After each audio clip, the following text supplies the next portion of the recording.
Today I'm going to talk about Russian Idea, a book by the Russian philosopher Nikolai Berdyaev, who lived through the end of the 19th century and witnessed the catastrophic era of the first half of the 20th century. Berdyaev is a peculiar figure. He was imprisoned 4 times under different regimes and was exiled on the philosopher's ship in 1922. As an intellectual, he was praised on the West and not so much in his own homeland. He began as a Marxist and ended up as a religious existentialist and personalist. Berdyaev was influenced by such polar thinkers as Doma and Kant, Marx and Nietzsche, so an interesting figure to say the least. The Russian Idea was published in 1946 and was written already in exile. It was the last major work of the philosopher. I also have the Chinese translation,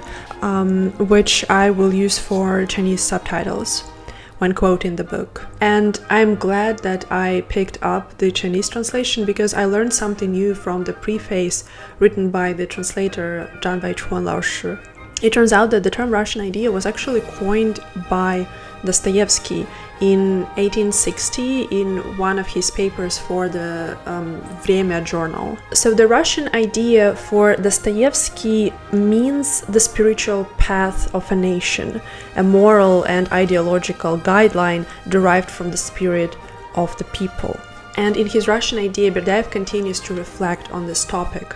In the book, Berdyaev focuses on the 19th century. By his own words, it was only in the 19th century that Russians truly learned how to think. What he essentially means here is that more systematic and cohesive Western-like intellectual movements started to form at that time. The Russian intellectual circle of the 19th century is somewhat unique, as it was not a social class, but rather a group of people devoted to ideas, so much so that they were ready to get rid of their possessions, face prison, and even execution. One of the reasons for such devotions, according to Berdyaev, is that Russians are not skeptics, they are dogmatics. The intelligentsia followed the ideas of Hegel, Schelling, Feuerbach, Marx, and Nietzsche in a religious manner, rather than a polemical one. So what was early 19th century Russia like? It was a vast peasant kingdom, bound by serfdom, which was practically a slavery system that was abolished only in 1861, a system that Berdyaev calls a most terrible ulcer in Russian life. Ruled by an autocratic Tsar whose power was protected by a strong bureaucratic apparatus and military, and was also reinforced by the religious beliefs of the people. Both of serfs and the vast majority of serf-owning nobility were uneducated. Illiterate masses were kept in darkness and fear. All this kind of walled the Tsar from the people. In such a system, it was hard to nurture any sprouts of philosophy. Thus, the fate of Russian philosophy has been tragic. Philosophy was constantly subjected to persecution. Prince Sherinsky, Minister of Public Education, even said in 1850, quote, "It has not yet been proven that philosophy can be useful, but harm from it is possible." So philosophy found refuge primarily in theological academies or in literature and literary criticism. Chapter 2. The history question.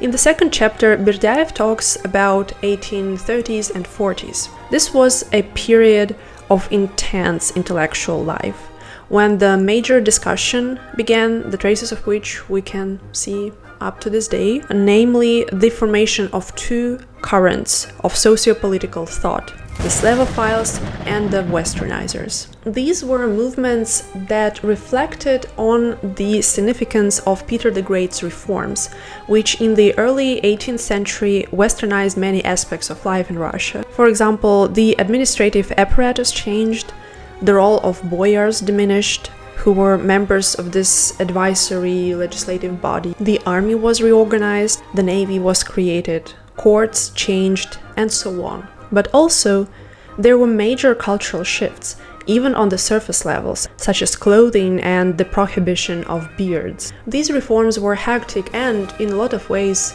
a shock for people. As the names of these movements suggest, the Westernizers believed that the reforms were necessary and that Russia should follow the path laid out by the West, which is the only path for the progress of human civilization. While the Slavophiles believed that Peter's reforms were a mistake and that the country should have followed its own path. What is peculiar about the first wave of Slavophiles and Westernizers, and Berdyaev highlights it on numerous occasions, was that they had the same love for the country. There were many gifted people in both movements, they went to the same salons, both denounced serfdom, just that they viewed the country from different perspectives, and I like how Berdyaev explains it.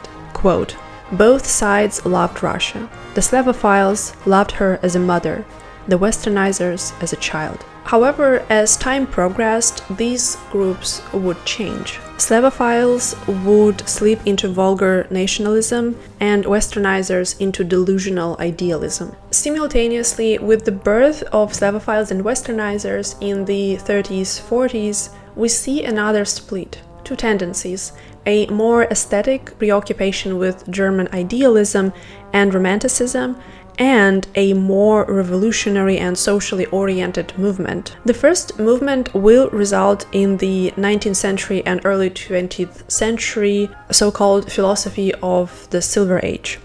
And, well, we all know what the second movement will result in. Then Fyodor Dostoevsky is mentioned, and he's interesting in regard to this whole Slavophiles versus Westernizers debate. So Dostoevsky is contradictory, because on the one hand he was a universalist and considered the Russian to be the all-man. This is why so many people all over the world can relate to characters of his books. Yet he believed in the Russian messianic destiny and also was not spared from xenophobia, which sometimes surfaces in the texts of his books. Chapter 3: Hegel and the conflict between individuality and world harmony. Hegel was huge in the 19th century Russia. He was so popular at the time that one writer who Berdyaev quotes in this chapter, Stankiewicz, exclaimed, "I have no desire to live in the world unless I find happiness in Hegel." Couldn't be me. So Hegel was a religion. All of the movements discussed previously heavily relied on his thought. Hegel should have solved all the problems, the inequality, the serfdom, and the disputes within the Orthodox Church to find the new meaning of life. Berdyaev says that Hegel was interpreted very differently in Russia. The progress, the world spirit of history was considered as the solution for the clash between personality and the world's harmony, as a force to fight for personality, for freedom, for love. Fyodor Dostoevsky in his work also reflected on this clash between personality and world harmony by questioning how one can reconcile the fact that evil and suffering exist. How does God allow that? Is it possible to justify the existence of unmerited suffering, even if we talk about the unmerited suffering of one child? This is the topic of the conversation between Alyosha and Ivan from the brothers Karamazov, where they have this famous discussion of the cost of a child's tear. Is it necessary to be crushed by the world's mechanism? For Dostoevsky, yes. Humans are not rational beings who strive for happiness. We are constantly toying with our own well-being, and we need suffering, as only suffering can awaken the thought. Chapter 4: Humanism in Russia and the problem of injustice. The dilemma that 19th century thinkers dealt with was the obvious social inequality. Thinkers like Leo Tolstoy, the genius and wealthy aristocrat, suffered from their own privilege. Famously, Tolstoy rejected his wealth and tried to become one of the common folk, but due to his education and experiences, it was impossible. At the time, the ideals of a socialist and anarchic nature started to form as well. Thinkers were questioning how this inhumanity and injustice and cruelty can exist. These evil forces were turned into something external that can be separated from the Russian people. The question of God was also poignant. In this chapter, Berdyaev refers to these two terms, man-God, человека-Бог, and God-man, Бога-человек, which are hard to translate into other languages. The idea is that God-man can attain deification through freedom and creativity, while the man-God leads to the Grand Inquisitor, to a denial of man and freedom. God-man is affirming, man-God is restrictive. Humanism is seen as a step before God-manhood, but it can't be a final stage, and according to some religious thinkers of the time, that was the exact mistake of the West in considering humanism as a final, ultimate condition of human progress. The idea of God-manhood rings the bell of resembling Nietzsche's Übermensch. At the same time, it is not the case against humanism, but rather that, quote, humanism is to be superseded, aufhebung, and not destroyed. Chapter 5. Social Dilemmas. In this chapter, Berdyaev talks about shifts in Russian thought of the 1860s. I don't remember whether Berdyaev mentions it in the Russian idea or in his another work, which is called Istoki Russkogo Kommunizma, or The Origins of Russian Communism, because I read two of these works back to back. But he definitely talks about it in The Origins of Russian Communism, that the 60s were times when the ranks of thinkers were joined by representatives of other social classes, not only nobles, but also seminarians and members of the intelligentsia from various backgrounds, or разночинцы. Quote, the milder type of idealist of the 40s was replaced by the harsher type of the realist of the 60s. In the same way, in the course of time, the milder type of народник was replaced among us by the harsher type of Marxist. And these new people were more realistic. But according to Berdyaev, they were also more narrow-minded. And here comes the problem between these two groups of thinkers, idealists versus materialists, is that the latter thought that the sacrifice of freedom and personhood was a fair price for the sake of the revolution. Chapter 6.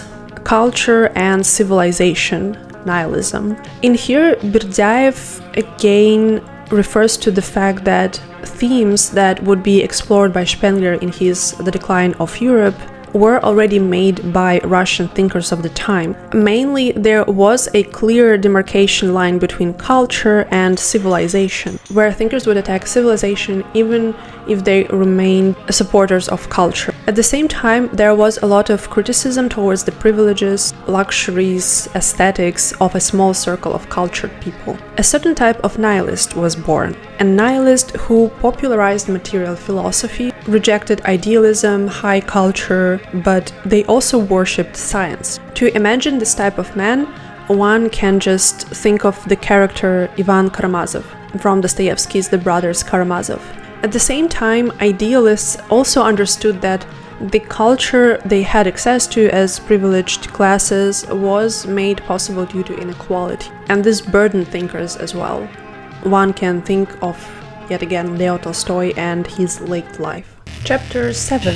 Anarchism. There are famous Russian anarchists such as Bakunin and Kropotkin, but as was mentioned at the beginning of the book, in the characteristics of the Russian spirit, anarchism was always an important element. Slavophiles had strong anarchist tendencies, with the government considered as evil. Tolstoy had anarchist tendencies. He was anti-institutionalist at the end of the day, and he was excommunicated from the church. And in general, there was this view that passion for destruction is a creative passion. Dostoevsky in The Brothers Karamazov showcases the religious and metaphysical basis of anarchism in the Legend of the Grand Inquisitor chapter, because this chapter is an attack on any form of power or authority, not just a critique of the church as an institution. Quote, a very original feature in Dostoevsky is that freedom is to him not a right of man, but an obligation, a duty.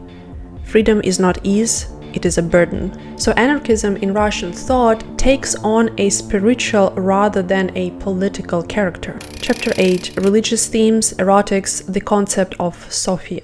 In this chapter, Berdyaev focuses on a religious philosopher, Vladimir Solovyov, who worked on this quite complex concept, or rather doctrine, of Sophia. derived from ancient Greek Sophia, wisdom. It was a religious theory of positive, all-embracing unity among all creatures, but also all principles under this notion of divine femininity. So in this regard, he kind of embraced both empiricism, rationalism, and mysticism, but only if they all function as an integral part of this theological philosophy. He also wrote about love, and his ideas on love can be found in numerous Russian philosophers of the time who recognized personal and not the ancestral purpose of love. Consequently, romantic love is not in service of procreation, but rather a step in self-actualization. The purpose of love is full transformation of being.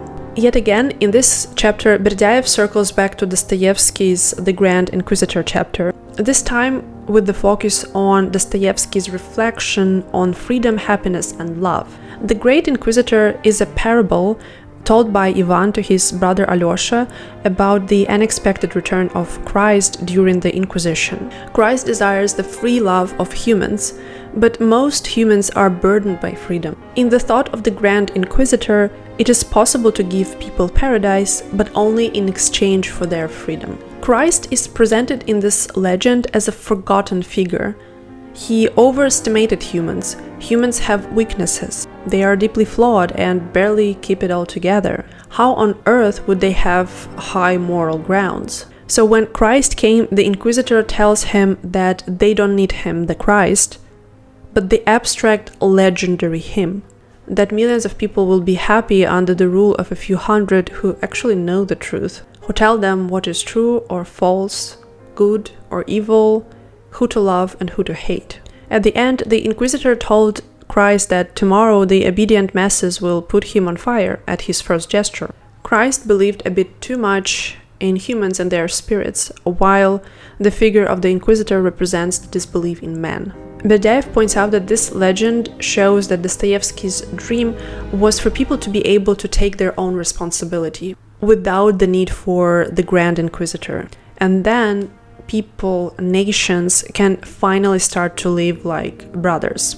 Chapter 9. Eschatology and Religion. Views on Death. Here Berdyaev talks about how Russians are uniquely predisposed to eschatological thinking, which is a questionable statement, considering that every now and then people wait for the end of the world.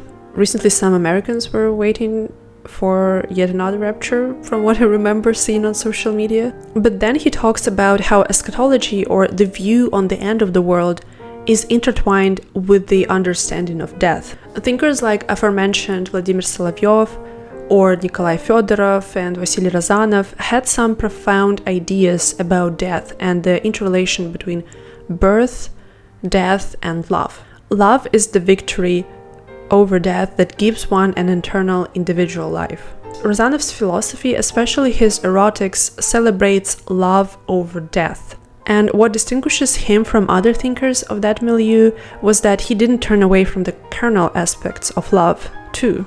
Quote, "From Roman Catholic and Protestant thought, the problem of sex was exclusively a social and moral problem.